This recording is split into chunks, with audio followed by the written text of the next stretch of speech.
Ni mabadiliko ya kikosi cha Simba au kikosi cha kwanza cha Simba ambacho kitaenda kuanza kwenye mchezo mgumu dhidi ya Yanga, ambacho kitaenda kuanza kwenye mechi ya Kariakoo Derby ndani ya uwanja wa Meja Jenerali Isamuhyo pale Mbweni jijini Dar es Salaam. Kwenye mechi iliyopita Steve Baka, kikosi ambacho aliweza kukianzisha kiliweza kupiga mwingi na akaweza kuibuka na ushindi wa goli 1-0 na kuchukua kombe la Muungano, lakini kocha Steve Baka ameweza kutangaza baadhi ya mabadiliko ya kikosi ambayo yataenda kutokea kwenye mechi ya ligi kuu ukilinganisha na kile kikosi ambacho kiliweza kuanza kwenye mechi iliyopita, mechi ya kombe la Muungano, na kikaibuka na ushindi wa goli 1. Kifuatacho ni kikosi cha Simba ambacho kitaenda kuanza kwenye mechi ya Derby ya Kariakoo katika uwanja wa Meja Jenerali Isamuhyo. Golini kama kawaida atasimama kipa yule yule ambaye alianza kwenye mechi iliyopita. Hapa namzungumzia Mamadou Tanja Kasari, kwa sababu kwenye mechi iliyopita aliweza kuonesha performance kubwa, ikiwemo kuokoa shuti ambayo lilipigwa na Maxim Pia Nzengeli. Ilikuwa ni kidogo tu liwe goli, lakini kwa kuwa Mamadou Tanja Kasari ni kipa mzoefu, ni kipa mwenye wasifu mkubwa, aliweza kuliweka salama lango la timu ya Simba. Lakini Mamadou Tanja Kasari amekuwa ni mzuri sana kwenye kuanzisha mashambulizi. Kama ambavyo tunafahamu, klabu ya Yanga ni watu ambao wana press kuanzia juu, lakini kuna ile mechi Mamadou Tanja Kasari aliweza kutulia na kuonesha utulivu wake na kuanzisha mashambulizi vizuri. Lakini ukiachana na kuanzisha mashambulizi, Mamadou Tanja Kasari amekuwa ni kipa ambaye anaweza kucheza mipira kwa mikono yake. Yaani kiufupi unaweza kumuita mikono 100 kwa sababu amekuwa ni mzuri sana wa kufanya saves. Kama unakumbukumbu vizuri mtazamaji, kwenye mechi ile aliweza kufanya save moja kali ambayo Maxim Pia Nzengeli kwa ushapu wake aliweza kupiga shuti moja haraka, lakini Mamadou Tanja Kasari aliweza kufanya save nzuri sana. Na kwa upande wa safu ya mabeki, kama kawaida timu ya Simba imekuwa ikianzaga na mfumo wa mabeki wanne. Huu ndio mfumo wa Steve Baka, amekuwa akipenda kuanza na mabeki wanne. Safu ya mabeki wanne itakuwa kama ifuatavyo: mabeki wawili wa kati, beki wa kwanza ambaye huyu yeye anapenda kucheza kama nambari 5. Hapa namzungumzia Rushaini Deroki. Unaweza kusema kwamba mchezaji bora wa mashindano ya Muungano, unaweza kusema MVP wa mashindano ya Muungano. Rushaini Deroki ana umbo dogo, ana sura nzuri, lakini ana kazi ya kikatili. Maforward wengi wanamwogopa Rushaini Deroki kwa sababu amekuwa ni beki ambaye anacheza mpira kwa akili. Yeye huwa akurupuki, anakaba kwa kutumia akili na anaondosha mipira, na amekuwa ni mzuri sana kwenye mipira ya kichwa. Kwa hiyo beki huyu atasimama kama nambari 5.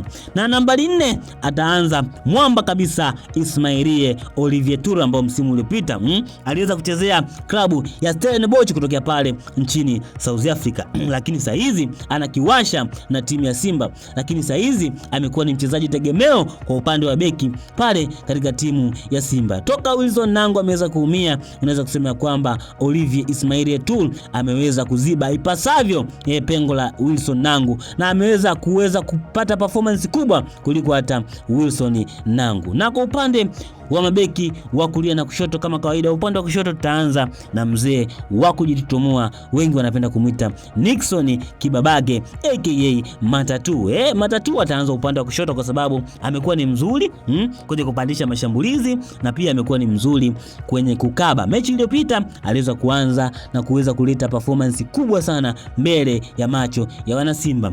Na upande wa kulia kama kawaida, Eli Capitano Baba Esther, moja kati ya mabeki bora wa kulia wa muda wote katika taifa letu, basi ataenda kuanza kule kwenye upande wa kulia kwa sababu amekuwa ni mzuri sana kwenye masuala mazima ya ulinzi. Toka amekuja kocha Steve Baka ameweza kumpa majukumu madogo, ikiwemo kulinda kwa tahadhari na kuweza kushambulia kwa tahadhari. Amekuwa ni mzuri, unamuona juu, unamuona chini. Shomari Kapombe ni mtu na nusu. Shomari Kapombe ni bonge moja la beki ya kulia. Hiyo ni safu ya nyuma, safu ya mabeki wanne. Sasa tuamie kwenye idara ya midfield. Hii tunasema ni moyo wa timu yoyote. Idara ya midfield ni heart of defense. Hii ni idara ya moyo ya timu yoyote kwenye masuala mazima ya kushambulia pamoja na masuala mazima ya kukaba. Hapa tutaanza na viungo wakabaji wawili. Kama kawaida, kiungo mkabaji atakuwa ni Yusufu Ali Kagoma, moja kati ya wachezaji ambao walikuwa na performance nzuri sana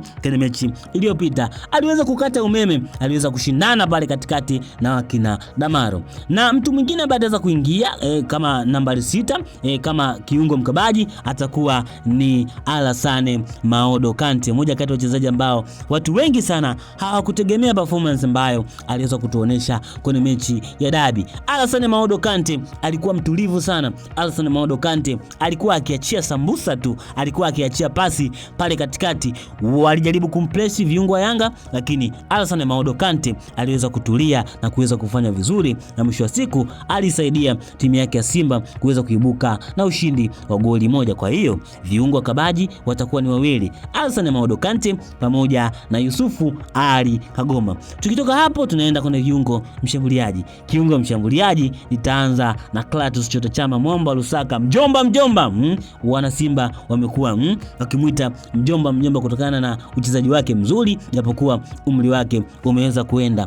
Kwenye mechi iliyopita tuliweza kumuona Clatous Chota Chama akifanya maamuzi. Yeye ndo aliweza kuiamua mechi mara baada ya kuweza kumchekecha kijana mdogo Edmund John, akamchekecha. Baada ya kumchekecha, basi Edmund aliweza kufanya faulu ya kipumbavu ndani ya boksi, na hatimaye timu ya Simba iliweza kupata penalti na Chama aliweza kwenda kumpatia Suleiman Mwalimu. Moja kati ya mambo ya busara ambayo watu wengi walizungumza ni kitendo cha Chama kuweza kumpatia Suleiman Mwalimu ule mpira ili aweze kutia kimiani ule mpira, na aliweza kufanya hivyo kwa kumuuza Djigui Diarra. Na kwa kumalizia ni safu ya ushambuliaji, ambayo safu ya ushambuliaji kuna mechi iliyopita iliweza kutingishwa mara baada ya Anicet Oura kuweza kuumia.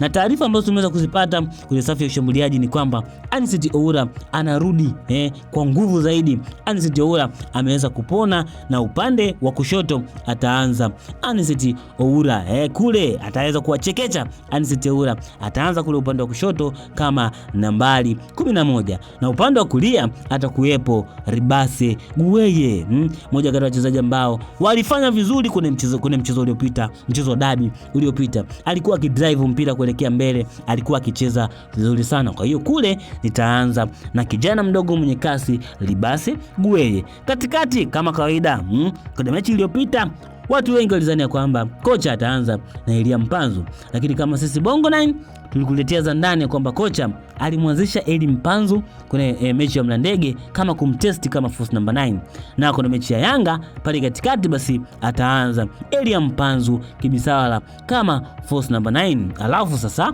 kwenye masuala mazima ya sabu ndo ataenda kuingia Suleiman Mwalimu kama mkombozi wa simu, kama mkombozi kutoka ng'ambo, na watu wengine wanaweza kuingia kama sabu ni Nio Gift Maema, game changer master plan. Tuliweza kuona kwenye mechi iliyopita Nio Gift Maema baada ya kuingia aliweza kulituliza eneo la katikati ya timu ya Simba. Alikuwa anapiga pasi ambao zilikuwa zinavuka mstari wa kiungo wa timu ya Yanga na kwenda mpaka mstari wa mabeki na kuwatia kashikashi mabeki wa Yanga wakina Ibrahim Baka, wakina Boka. Na mtu mwingine ambaye anaweza kuingia ni Maurice Abraham. Huyu ataingia endapo game itakuwa ni ngumu sana, ataingia yeye Maurice Abraham. Bwana, hicho ndicho kikosi cha Simba ambacho kitaweza kwenda kuanza kwenye mchezo wa Yanga pale katika uwanja wa Meja Jenerali Samuyo. Mimi niseme kwamba sina la ziada mpaka wakati mwingine kwenye mambo mazuri ya kimichezo kama haya. Kutokea mwanzo mpaka mwisho ulikuwa nami presenter wako Richmond TZ. Cha msingi usisahau kusubscribe channel yetu ya Bongo 9. Mpaka wakati mwingine, once again